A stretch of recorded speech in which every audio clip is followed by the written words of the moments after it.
बहुत बहुत स्वागत है आप सभी का। नमस्कार, मैं हूं आपके साथ प्रीति। आप देख रहे हैं सुबह 9 बजे। शुरुआत करेंगे हेडलाइंस के साथ।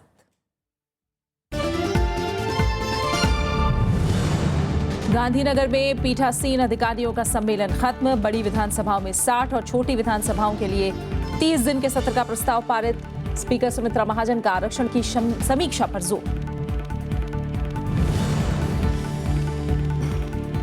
बीजेपी अध्यक्ष पद के लिए आज भरा जाएगा नामांकन। अमित शाह का फिर से चुना जाना तय है। होगा पहला पूर्ण कार्यकाल।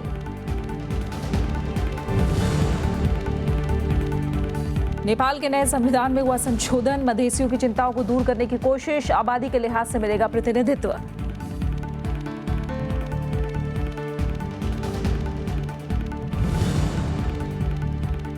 अमेरिका में बर्फीले तूफान से 10 से ज्यादा लोगों की मौत। 12 राज्यों के 5 करोड़ लोगों को घर में रहने की सलाह। 8,000 से ज्यादा उड़ानें रद्द।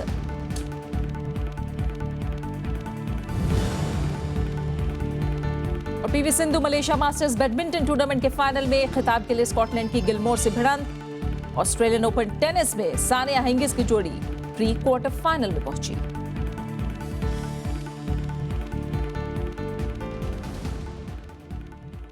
गुजरात के गांधीनगर में पीठासीन अधिकारियों के सम्मेलन के आखिरी दिन प्रस्ताव पारित करके बड़ी विधानसभाओं में कम से कम 60 और छोटी विधानसभाओं में 30 दिन की बैठकें सुनिश्चित करने की बात कही गई। लोकसभा अध्यक्ष सुमित्रा महाजन ने बाबा साहब भीमराव अंबेडकर का हवाला देते हुए जाति आधारित आरक्षण की समीक्षा पर जोर दिया। गांधीनगर में पीठासीन अधिकारियों की बैठकों में व्यापक चर्चा के बाद अवरोधों को दूर करने के लिए हर संभव प्रयास पर जोर दिया गया। इस बात पर खासा ध्यान दिया गया कि सदन में बैठकें ज्यादा से ज्यादा हों ताकि तमाम मसलों का सार्थक निदान हो सके। बैठक में संसदीय समितियों को और मजबूत बनाने और सूचनाओं से जनप्रतिनिधियों को लैस करने पर भी बल दिया गया। रेगुलर अटेंडेंस, अच्छा अटेंडेंस, और उसके लिए एक मिनिमम सिटिंग्स, कैसी लोकसभा हो या विधानसभा की हो, वो मिनिमम 60 सिटिंग्स तो कम से कम कैसी हो। सम्मेलन में प्रस्ताव पारित कर विधायी निकायों की छवि को बेहतर बनाने के लिए प्रयास करने की बात कही गई। वहीं लोकसभा अध्यक्ष ने सत्ता पक्ष और विपक्ष दोनों को मिलकर चुनौतियों का समाधान तलाशने की बात कही। लोगों में राजनेताओं के प्रति एक अच्छा भाव पैदा हो कि वो हमारे प्रतिनिधि है, हमारी समस्याएं उठाते हैं, ये भाव लोगों में जाना चाहिए। और इस दृष्टि से प्रयास अपने अपने स्टेट में अपने मुख्यमंत्री हो या अपने पार्लियामेंट्री अफेयर्स मिनिस्टर हो, इनसे बात करके हम किस तरीके से कर सकते हैं, करना चाहिए। सम्मेलन में राज्यसभा के उपसभापति पीजे कुरियन समेत 29 विधानसभा अध्यक्ष और 26 उपाध्यक्षों ने भाग लिया। समापन सत्र में गुजरात के राज्यपाल ओपी कोहली ने पीठासीन अधिकारियों की भूमिका और जिम्मेदारी को बेहद अहम माना। कितनी ही असहमति और मतभेद क्यों न हो, चर्चा जारी रहनी चाहिए और सदन चलता रहना चाहिए। स्वस्थ लोकतंत्र का यही तकाजा है। सम्मेलन में दोनों दिन कई अहम सवालों पर मंथन हुआ। नए सदस्यों के प्रशिक्षण पर जोर देने के साथ पीठासीन अधिकारियों ने अपने अनुभव साझा करने की बात कही। चर्चा में संसदीय समितियों को मजबूत बनाने के साथ पारित प्रस्तावों के अनुपालन पर भी जोर दिया गया। अरविंद कुमार सिंह, राज्यसभा टीवी, गांधीनगर। नेताजी सुभाष चंद्र बोस से जुड़े राज अब जल्दी बेपर्दा हो सकते हैं। प्रधानमंत्री नरेंद्र मोदी ने कल उनके जीवन से जुड़ी 100 फाइलों को सार्वजनिक कर दिया। राजनीतिक दलों ने इस फैसले का स्वागत किया है, लेकिन कांग्रेस ने यह भी कहा है कि पश्चिम बंगाल के चुनाव के मद्देनजर यह कदम उठाया गया है। स्वतंत्रता सेनानी सुभाष चंद्र बोस की 119वीं जयंती के मौके पर प्रधानमंत्री नरेंद्र मोदी ने वादे के मुताबिक नेताजी के जीवन से जुड़ी 100 गोपनीय फाइलों को सार्वजनिक कर दिया। डिजिटल रूप में ये फाइलें अब आम जनता और रिसर्च के लिए उपलब्ध हैं। नेताजी के परिजनों ने इस पर खुशी जाहिर की है। I mean, there are a lot of very important documents and papers as well as letters. चिट्ठी भी है, तो ये तो पढ़ने होगा, देखने होगा, और आई एम श्योर कुछ न कुछ हदिश मिल जाए। ये बहुत अच्छी बात है। ये आज की जो एनडीए सरकार आए है, ये पहला सरकार है जो सही इतिहास भारत के जनता के सामने ये लोग रखेंगे। प्रधानमंत्री नरेंद्र मोदी ने राष्ट्रीय लेखागार जाकर इन फाइलों को देखा। इन्हें www.netajipapers.gov.in पर भी देखा जा सकता है। सरकार ने आजादी के इतिहास की जानकारी के लिहाज से इसे बड़ा कदम बताया। They told me that today is a historical day. They are all very happy. I said not only they, the entire country will be happy. And not only country, people living in Southeast Asian countries who are all aware of the contribution made by Subhash Chandra Bose, they will be more than happy. Personally, I have been saying open also earlier, even before becoming a minister or becoming an MP, that has been long cherished dream to have the full truth known to the people. So people of India has got every right to know what exactly happened to Subhash Chandra Bose. Netaji की मौत से जुड़े राज को जाहिर करने की पहल का पश्चिम बंगाल की मुख्यमंत्री ममता बनर्जी के साथ विभिन्न दलों ने स्वागत किया है, लेकिन कांग्रेस ने इस मामले में सरकार की मंशा पर सवाल उठाए हैं। पश्चिम बंगाल के चुनाव की तैयारी के लिए वो नेताजी के नाम का भी दुरुपयोग करने में नहीं चूक रहे। मेरा मानना है कि जो महापुरुष हैं उनके जीवन की कुछ बातें गोपनीय भी होती, और वो गोपनीयता उनके व्यक्तित्व और कर्तृत्व के हिसाब से बनाए रखनी चाहिए। किसी प्रकाशन से उनके व्यक्तित्व पर चोट ना आए, इसका ध्यान रखना चाहिए। अभी तक आधिकारिक रूप से यही कहा जाता है कि नेताजी की 18 अगस्त 1945 को ताइपेई में हवाई दुर्घटना में मौत हो गई थी। इस मसले की जांच के लिए बनी जस्टिस M.K. मुखर्जी समिति हालांकि इससे सहमत नहीं थी, लेकिन फाइल से पता चलता है कि नेताजी की मौत के बाद कांग्रेस पार्टी 1964 तक उनकी पुत्री को सालाना 6,000 रुपए भेजती थी। अखिलेश सुमन, राज्यसभा टीवी। कांग्रेस उपाध्यक्ष राहुल गांधी ने किसानों की दुर्दशा के लिए केंद्र सरकार को जिम्मेदार ठहराया है। उन्होंने कल बुंदेलखंड के महोबा में सूखा पीड़ित किसानों से मुलाकात की और उनकी समस्या को संसद में उठाने का वादा किया। राहुल गांधी ने कहा कि प्रधानमंत्री को बुंदेलखंड का दौरा करके किसानों की दयनीय हालत देखनी चाहिए। बुंदेलखंड में कांग्रेस उपाध्यक्ष राहुल गांधी की किसान पदयात्रा महोबा जिले के सूपा गांव से शुरू हुई। करीब 7 किलोमीटर की यात्रा में उन्होंने महिलाओं और किसानों से मिलकर उनकी समस्याएं जानी। बाद में एक रैली में राहुल गांधी ने केंद्र सरकार पर किसानों की अनदेखी के आरोप लगाए। प्रधानमंत्री जी, बुंदेलखंड भी हिंदुस्तान का एक हिस्सा है। ये जो सूखे खेत हैं, ये भी हिंदुस्तान के एक हिस्सा है। आप यहाँ आइए, अपनी आंखों से देखिए यहाँ क्या हो रहा है, और थोड़ी सी मदद आप बुंदेलखंड की भी कर दीजिए। कांग्रेस उपाध्यक्ष ने कहा है कि कच्चे तेल की कीमतों में गिरावट से होने वाले फायदे का एक हिस्सा बुंदेलखंड पर भी खर्च होना चाहिए। उन्होंने कहा कि अगर केंद्र और उत्तर प्रदेश सरकार यूपीए की नीतियों को लागू करती तो इस इलाके से विस्थापन नहीं होता। जो मैं यहाँ कह रहा हूँ बुंदेलखंड के किसान के बारे में, बाकी हिंदुस्तान के किसान के बारे में मैं लोकसभा के अंदर पूरे हिंदुस्तान को बताऊंगा कि हिंदुस्तान के किसान के साथ, हिंदुस्तान के मजदूर के साथ किस प्रकार से ये सरकार बर्ताव कर रही है। बुंदेलखंड के 13 जिलों की आबादी करीब 2 करोड़ है। ये देश के सबसे पिछड़े इलाकों में से एक है। यहाँ पिछले 3 साल से लगातार सूखा पड़ा है। सिंचाई की पक्की व्यवस्था नहीं होने की सबसे ज्यादा मार किसानों पर पड़ रही है। Bureau report, Rajya Sabha TV. Bharatiya Janata party में आज अध्यक्ष पद के लिए नामांकन दाखिल किया जाएगा। आज ही नामांकन पत्रों की जांच की जाएगी। पार्टी के अध्यक्ष के तौर पर आज अमित शाह का कार्यकाल खत्म हो रहा है। अमित शाह का अध्यक्ष बनना लगभग तय माना जा रहा है। अगर अमित शाह फिर से बीजेपी के अध्यक्ष चुने जाते हैं तो ये उनका पहला पूर्ण कार्यकाल होगा। अभी तक वो राजनाथ सिंह के 3 साल के कार्यकाल की शेष बची अवधि को पूरा कर रहे हैं। राजनाथ सिंह ने केंद्रीय मंत्रिमंडल में शामिल किए जाने के बाद अध्यक्ष पद छोड़ दिया था।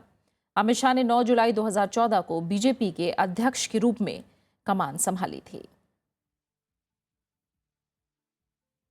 जम्मू कश्मीर से हरकतुल मुजाहिदीन के 5 आतंकियों को गिरफ्तार किया गया है। इनके पास से हथियार और विस्फोटक भी बरामद हुए हैं। उधर महाराष्ट्र से कल 2 और संदिग्धों को गिरफ्तार किया गया। जम्मू कश्मीर पुलिस को आतंकी संगठन हरकत उल मुजाहिदीन के खिलाफ बड़ी सफलता मिली है। सोपोर से आतंकी संगठन के 5 सदस्यों को गिरफ्तार किया गया। पुलिस का कहना है कि ये लोग गणतंत्र दिवस के दौरान हमले की साजिश रच रहे थे। आज सोपोर पुलिस ने और हमारी जो आरआर यूनिट्स हैं यहाँ पे जो 52 आरआर, जब कल उन्होंने जैसे ही हमारा जो जनरल अलर्ट है वो चल रहा था तो जो पुलिस को एक टिप ऑफ मिला, तो जब हमने जो इसके ऊपर कार्रवाई की तो इसमें इस जो मिलिटेंट है इसको पकड़ा है, इसके कुछ साथियों को भी पकड़ा है। उधर शनिवार को मुंबई और औरंगाबाद से 2 और संदिग्धों को गिरफ्तार किया गया। इन पर आईएस के प्रति हमदर्दी रखने का आरोप है। पुलिस ने इन्हें पूछताछ के लिए एनआईए को सौंप दिया है। वहीं शुक्रवार को गिरफ्तार 13 संदिग्धों को पूछताछ के लिए दिल्ली लाया गया है। ट्रांजिट वारंट पे जो है दिल्ली लेके गए। कोर्ट ये डायरेक्शन दिया कि जो है विद इन 3 डेज जो है उनको जो है Patiala house court new Delhi NIA special court में प्रोड्यूस करने का जो है डायरेक्शन दिया। एनआईए के मुताबिक संदिग्धों के पास से विस्फोटक बरामद हुआ है। संदिग्धों के विदेशी आतंकी संगठनों से संबंध की आशंका भी पुलिस जता रही है। पीटीआई के मुताबिक ये लोग जनूद उल खलीफा हिंद समूह के सदस्य हैं और इनकी विचारधारा आईएस से मिलती है। Bureau report, Rajya Sabha TV. इस बार गणतंत्र दिवस परेड ज्यादा रोमांचक होगी। टैंक, सुपरसोनिक क्रूज मिसाइलें और रंग बिरंगी झांकियों के साथ सेना का जाबाज डॉग स्क्वाड भी परेड में हिस्सा लेगा। परेड की अवधि को भी घटाकर लगभग 1 घंटा कर दिया गया है। शनिवार को गणतंत्र दिवस परेड की फुल ड्रेस रिहर्सल हुई। इसे देखकर पता चलता है कि इस बार गणतंत्र दिवस की परेड को लोग सालों तक भूल नहीं पाएंगे। 27 साल बाद सेना का डॉग स्क्वाड भी राजपथ पर जवानों के साथ कदमताल करता दिखेगा। इस बारी 26 जनवरी परेड में कॉन्शियस डिसीजन लिया गया है कि थोड़ा परेड का टाइम रिड्यूस किया जाए। तो हमारी जैसे आर्मी कंटिजेंट पहले 8 होती थी, इस बारी 6 हुई है। इसी प्रकार से मेरे ख्याल से बाकियों की भी थोड़ी थोड़ी कट की गई हैं और 90 मिनट्स का ओवरऑल टाइम है कंटिजेंट का। फ्रांस के राष्ट्रपति फ्रांसवा ओलांद इस बार समारोह के मुख्य अतिथि होंगे। फ्रांस की 35वीं इन्फेंट्री रेजिमेंट का दस्ता भी परेड में हिस्सा लेगा। पहली बार गणतंत्र दिवस परेड में कोई विदेशी सैन्य दस्ता शिरकत करेगा। इसे नई परंपरा की शुरुआत माना जा रहा है। The Grand Army Infantry Band is composed of 48 musicians marching on the parade and the 35th Infantry Regiment of 75 infantrymen marching on the parade day. इस बार पूर्व सैनिकों का दस्ता राजपथ पर कदम ताल नहीं करेगा। इसकी जगह उनकी झांकी परेड में होगी और इसमें तीनों सेनाओं के पूर्व सैनिक शामिल होंगे। अभी तक सिर्फ थल सेना के पूर्व जवान ही परेड में हिस्सा लेते रहे हैं।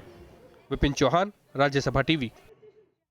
फ्रांस के राष्ट्रपति फ्रांसवा ओलांद इस साल गणतंत्र दिवस के मुख्य अतिथि होंगे। अपनी 3 दिवसीय यात्रा पर वो आज चंडीगढ़ पहुंचेंगे। उनकी यात्रा के दौरान परमाणु ऊर्जा और रक्षा सहयोग से जुड़े समझौते होने की उम्मीद की जा रही है। दोनों देश आतंकवाद के खिलाफ लड़ाई में भी संयुक्त रणनीति बनाने की कोशिश करेंगे। फ्रांस के राष्ट्रपति फ्रांसवा ओलांद रविवार को पेरिस से सीधे चंडीगढ़ पहुंचेंगे और प्रधानमंत्री नरेंद्र मोदी खुद वहां उनकी अगवानी को मौजूद रहेंगे। चंडीगढ़ में फ्रेंच वास्तुकार की ओर से बनाए गए रॉक गार्डन का दौरा करने के बाद वो दोनों देशों के व्यवसायियों के सम्मेलन को भी संबोधित करेंगे। Our bilateral relationship with France is very comprehensive. It covers a number of sectors such as defense, civil nuclear cooperation, railways, smart cities, science and research, space and culture.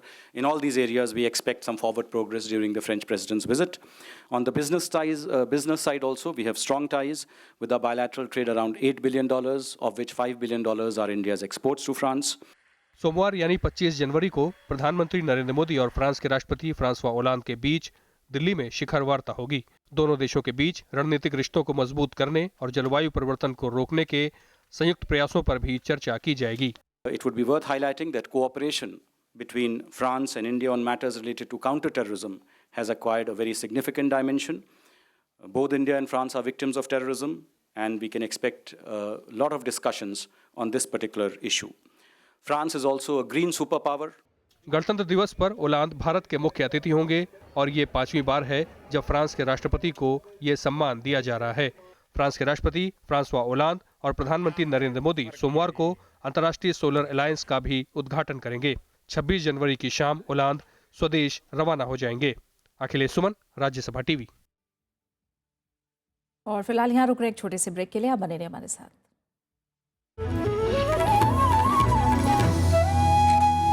যদি তোর ডাক শুনে কেউ না আসে তবে একলা চলো রে, যদি তোর ডাক শুনে কেউ না আসে তবে একলা চলো রে, একলা চলো একলা চলো একলা চলো। विरासत में इस बार गुरुदेव रविंद्रनाथ ठाकुर का रचना संसार हिंदी में पहली बार सिर्फ राज्यसभा टेलीविजन पर।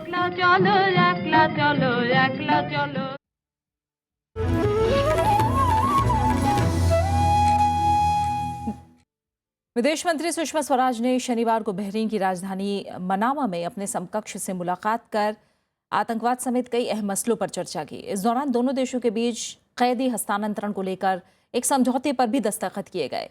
विदेश मंत्री आज भारत अरब लीग सहयोग मंच की पहली मंत्री स्तरीय बैठक में भाग लेंगी। बहरीन की 2 दिवसीय यात्रा पर मनामा पहुंची विदेश मंत्री सुषमा स्वराज ने अपने समकक्ष खालिद बिन अहमद अल खलीफा के साथ मुलाकात कर कई द्विपक्षीय मुद्दों पर चर्चा की। इस दौरान दोनों देशों ने सजा पाने वाले लोगों के हस्तांतरण को लेकर एक समझौते पर भी हस्ताक्षर किया। समझौते के मुताबिक अगर एक बार व्यक्ति को दूसरे देश में सजा सुना दी गई तो वो अपने मूल देश में सजा काट सकता है। This was in keeping with the very close bilateral relations that India and Bahrain enjoy. An agreement on the transfer of sentenced prisoners was also signed during this interaction today. Sushma Swaraj ने बहरीनी समकक्ष खालिद के साथ छोटा भारत कहे जाने वाले क्षेत्र का दौरा किया। सुषमा की यात्रा इसलिए भी खास है क्योंकि इस दौरान पहली बार भारत के स्वदेशी हल्के लड़ाकू विमान तेजस ने अंतर्राष्ट्रीय एयर शो में हिस्सा लिया। अंतर्राष्ट्रीय एयर शो का आयोजन बहरीन की राजधानी मनामा में किया गया। तेजस 1 सीट वाला एक जेट इंजन विमान है जिसे DRDO और हिंदुस्तान एरोनॉटिक्स लिमिटेड ने बनाया है। Bureau report, Rajya Sabha TV. Nepal की संसद ने देश के नए संविधान में 2 संशोधन करने के प्रस्ताव को 2/3 बहुमत से पारित कर दिया है। इससे मधेसियों और सरकार के बीच जारी गतिरोध दूर करने में मदद मिलेगी। संशोधन के जरिए संविधान के अनुच्छेद 42, 84 और 286 में बदलाव किया गया है। संशोधन के जरिए समानुपातिक प्रतिनिधित्व और आबादी के लिहाज से सीट आवंटन की मधेसियों की मांग को पूरा करने की कोशिश की गई है। संशोधन से अब नेपाल की संसद में दक्षिणी मैदानी इलाके के 20 जिलों के लिए सीटों की संख्या बढ़ जाएगी। मधेसी राजनीति में आबादी के लिहाज से भागीदारी की मांग को लेकर बीते कई महीनों से आंदोलन कर रहे हैं। हालांकि मधेसी समुदाय के कुछ मंत्रियों ने संशोधनों को नाकाफी बताया है। बिल में खामियां बताते हुए ये मंत्री सदन से बाहर चले गए। बीते कुछ महीनों से चल रहे मधेसियों के आंदोलन में अब तक 55 लोगों की मौत हो चुकी है। 46वें विश्व आर्थिक सम्मेलन का शनिवार को समापन हो गया। समापन से पहले सम्मेलन के आखिरी सत्र में दुनिया की आर्थिक चुनौतियों पर चर्चा हुई। इस मौके पर वित्त मंत्री अरुण जेटली ने कहा कि भारत में व्यापार के लिए बेहतर वातावरण बनाने का काम जारी है। स्विट्जरलैंड के दावोस शहर में 4 दिन तक दुनिया भर से आए करीब 2500 प्रतिनिधियों ने विश्व की आर्थिक, राजनीतिक और सामाजिक चुनौतियों पर चर्चा की। सम्मेलन के आखिरी दिन दुनिया की अर्थव्यवस्था और चीन छाए रहे। वैश्विक मंदी पर चर्चा हुई और कई प्रतिनिधियों ने इसके लिए चीन को जिम्मेदार ठहराने की कोशिश की, जबकि अंतर्राष्ट्रीय मुद्रा कोष ने चीन से अपनी मौद्रिक नीति में पारदर्शिता लाने को कहा। What is necessary for markets is clarity, certainty, one message, and on that front, clarifying precisely how the exchange rate mechanism works and against which basket of currencies as opposed to the dollar, which is always the reference. इस मौके पर वित्त मंत्री अरुण जेटली ने कहा कि तमाम परेशानियों के बावजूद भारत की अर्थव्यवस्था संतोषजनक है। वित्त मंत्री ने कहा कि भारत के सामने गरीबी से निपटने की चुनौती है, लेकिन हमारे यहाँ व्यापार के लिए बेहतर माहौल बनाने का काम जारी है। We still have a very large section of population living in poverty, and therefore we need a high growth rate sustained over a long period of time. It's only then that we can get this segment out of poverty. Now, fortunately, in the last 13-14 years, we've had reasonable levels of growth rate, barring 2 years.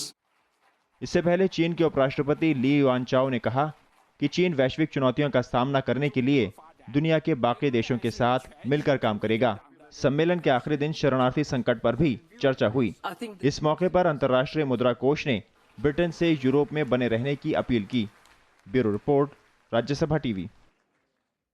America ने कहा है कि IS के खिलाफ जमीनी सैनिक कार्रवाई का विकल्प खुला है। दावोस में विश्व आर्थिक सम्मेलन के दौरान अमेरिकी उपराष्ट्रपति जो बाइडेन ने कहा कि जरूरत पड़ने पर IS के खिलाफ इराक में दोबारा सैनिक भेजे जा सकते हैं। बाइडेन ने कुर्द विद्रोहियों के खिलाफ तुर्की के सैनिक अभियान का भी समर्थन किया है। We do agree with you, Mr. Prime Minister, that in terms of their actions, Daesh and PKK and al-Nusra, there's no substance to this. They're terrorist groups. They're simply terrorist groups. And here in Turkey, they threaten and do harm and are of severe consequence to the interests of the people of Turkey. And we do recognize that. उत्तर भारत में सर्दी और कोहरे का सितम जारी है। दिल्ली से लेकर श्रीनगर तक ठंड का कहर लोगों को परेशान कर रहा है। दिल्ली एनसीआर समेत उत्तर भारत के कई शहर कोहरे की चादर से ढक गए हैं। दिल्ली में कल न्यूनतम तापमान 4.6 डिग्री रहा, जो सामान्य से 3 डिग्री कम है। दिल्ली में आज सुबह से विजिबिलिटी काफ़ी कम है, कुछ जगह पर विजिबिलिटी 0 तक पहुंच गई। कोहरे के चलते ट्रेन और उड़ानों पर भी खासा असर पड़ा है। 18 ट्रेनें रद्द कर दी गई, जबकि 7 ट्रेनों के समय में बदलाव किया गया। कश्मीर, हिमाचल प्रदेश में हो रही बर्फबारी से तापमान गिरकर 0 से नीचे पहुंच गया। उत्तर प्रदेश, पंजाब, हरियाणा, महाराष्ट्र में गिरते पारे ने लोगों की परेशानियां बढ़ा दी हैं। नागपुर में शनिवार 5 दशक का सबसे ठंडा दिन रहा। यहां तापमान 5.1 डिग्री सेल्सियस दर्ज किया गया। अमेरिका में आए बर्फीले तूफान ने राजधानी वॉशिंगटन डीसी समेत देश के पूर्वी हिस्सों में जनजीवन अस्त व्यस्त कर दिया है। कई जगह 2.5 फीट तक बर्फ जमा है। यहाँ 12 राज्यों में करीब 8 करोड़ लोग अपने घरों में रहने को मजबूर हैं। अभी तक 10 से ज्यादा लोगों की मौत हो चुकी है और करीब 1.25 लाख लोगों के घरों से बिजली गायब है। तटीय इलाकों में घरों में पानी घुस गया है। हर तरफ बर्फ ही बर्फ, घरों में कैद लोग और राहत कार्यों में जुटे कर्मचारी। ये नज़ारा है अमेरिका का। यहाँ 73 मील प्रति घंटा की रफ्तार वाले सदी के सबसे भीषण बर्फीले तूफान ने जिंदगी की रफ्तार को रोक दिया है। हालात से निपटने के लिए 10 से ज़्यादा राज्यों में इमरजेंसी लागू करनी पड़ी है और न्यूयॉर्क समेत कई शहरों में लोगों के घरों से निकलने पर पाबंदी लगा दी गई है। People walking down the street, in the middle of the street, in these conditions is very dangerous for our vehicle operators and very dangerous for you. तूफान के चलते बस सेवाएं बंद हैं। 8,000 से ज़्यादा उड़ानें रद्द करनी पड़ी हैं। करीब 1.25 लाख घरों में बिजली गायब है। कई जगह खाने पीने के सामान की किल्लत हो गई है। तेज़ हवाएं और लगातार बर्फबारी लोगों की परेशानियों में इजाफा कर रही है। It's windy and cold, and we just cleaned and it's already covered back in snow again. So just trying to keep up with the snow. It got heavier as the last hour went on. कई तटीय इलाकों में घरों में पानी घुस आया है। मौसम विभाग के मुताबिक बर्फीला तूफान अगले कई घंटे जारी रह सकता है। कुछ जगहों पर 2 से 2.5 फीट तक बर्फबारी की आशंका जताई गई है। Bureau report, Rajya Sabha TV. बात खेलों की। भारत की PV Sindhu Malaysia masters gold badminton tournament में महिला सिंगल्स के फाइनल में पहुंच गई हैं। सेमीफाइनल में सिंधु ने दक्षिण कोरिया की टॉप सीड खिलाड़ी सुंग जी ह्यून को 21-19, 12-21, 21-10 से हराया। अब अपना 5वां ग्रां प्री टूर्नामेंट जीतने के लिए सिंधु को फाइनल में स्कॉटलैंड की क्रिस्टी गिलमोर को हराना होगा। सिंधु 2013 में मलेशिया मास्टर्स का खिताब जीत चुकी हैं। इस बीच पुरुष सिंगल्स के सेमीफाइनल मुकाबले में भारत की किदाम्बी श्रीकांत को हार का सामना करना पड़ा। श्रीकांत को मलेशिया के इस्कंदर जुल्करनैन जैनुद्दीन ने 27-25, 21-15 से हराया। फाइनल में मलेशियाई खिलाड़ी का सामना ली शोंगवेई से होगा।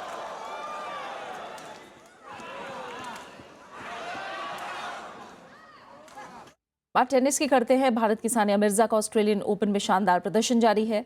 कल सानिया मिर्जा ने ऑस्ट्रेलियन ओपन में दोहरी जीत हासिल की। सानिया और हिंगिस की जोड़ी ऑस्ट्रेलियन महिला डबल्स के प्री क्वार्टर फाइनल में पहुंच गई। महिला डबल्स के दूसरे दौर के मैच में सानिया और हिंगिस की जोड़ी ने यूक्रेन की किचेनोक बहनों को हरा दिया। सानिया हिंगिस की जोड़ी ने यह मुकाबला सीधे सेटों में 6-2, 6-3 से जीत लिया। सानिया और मार्टिना का अगला मुकाबला रूस की स्वेतलाना कुज़नेत्सोवा और इटली की रॉबर्टा विंसी से होगा।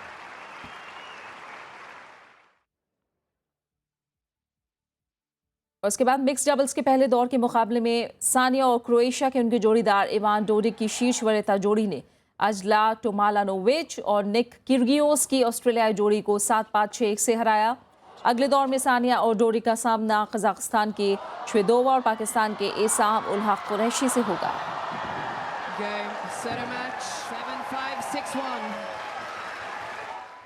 आज हिंदुस्तानी शास्त्रीय संगीत के महान गायक पंडित भीमसेन जोशी की पुण्यतिथि है। किराना घराने की परंपरा के संवाहक रहे पंडित जी ख्याल गायकी को एक अलग मुकाम पर लेकर गए। राग भैरवी और भीम पलासी में उनकी बंदिशें सुनकर दर्शक भाव विभोर हो जाते हैं। मिले सुर मेरा तुम्हारा तो सुर बने हमारा। ये आवाज सुनते ही हमारे सामने हिंदुस्तानी शास्त्रीय संगीत के उस महान साधक की छवि सामने आती है जिसे हम पंडित भीमसेन जोशी के नाम से जानते हैं। बादलों का रूप लेकर बरसे हल्के हल्के। किराना घराने के इस गायक का जन्म 4 फरवरी 1922 को कर्नाटक के गडक में हुआ था। बचपन से ही संगीत में रुचि रखने वाले पंडित जी ने ग्वालियर के उस्ताद हाफिज अली खान से संगीत की बारीकियां सीखी। रघुवर तुमको मेरी लाज। 19 साल की उम्र में उन्होंने मंच पर अपनी पहली प्रस्तुति दी। पंडित भीमसेन जोशी ने कलाकार के तौर पर मुंबई में रेडियो में काम किया। वो मियाँ की तोड़ी, भीम पलासी, दरबारी जैसे अनगिनत राग छेड़कर संगीत प्रेमियों का दिल जीत लेते थे। तुम हो गरीब नवाज रघुवर, तुम हो गरीब नवाज। उन्हें ख्याल गायन के साथ साथ ठुमरी और भजन गायकी में भी महारत हासिल थी। हिंदी, कर्नाटक भाषा में पंडित जी ने कई भजन गाए।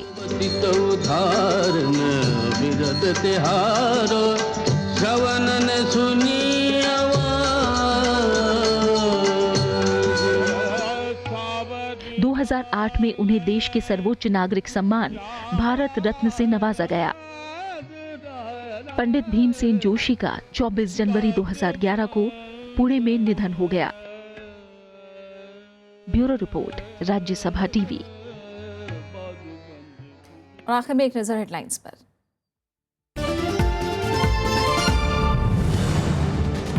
गांधीनगर में पीठासीन अधिकारियों का सम्मेलन खत्म। बड़ी विधानसभाओं में 60 और छोटी विधानसभाओं के लिए 30 दिन के सत्र का प्रस्ताव पारित। स्पीकर सुमित्रा महाजन का आरक्षण की समीक्षा पर जोर।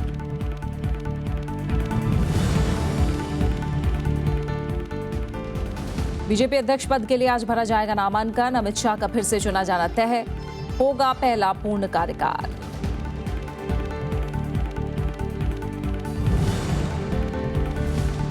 नेपाल के नए संविधान में हुआ संशोधन। मधेसियों की चिंताओं को दूर करने की कोशिश। आबादी के लिहाज से मिलेगा प्रतिनिधित्व।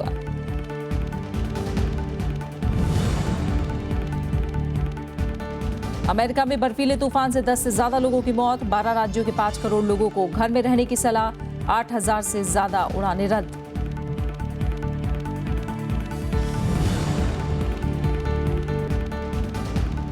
PV Sindhu Malaysia masters badminton tournament के फाइनल में। खिताब के लिए स्कॉटलैंड की गिलमोर से भिड़ंत। ऑस्ट्रेलियन ओपन टेनिस में सानिया हिंगिस की जोड़ी प्री क्वार्टर फाइनल में पहुंची।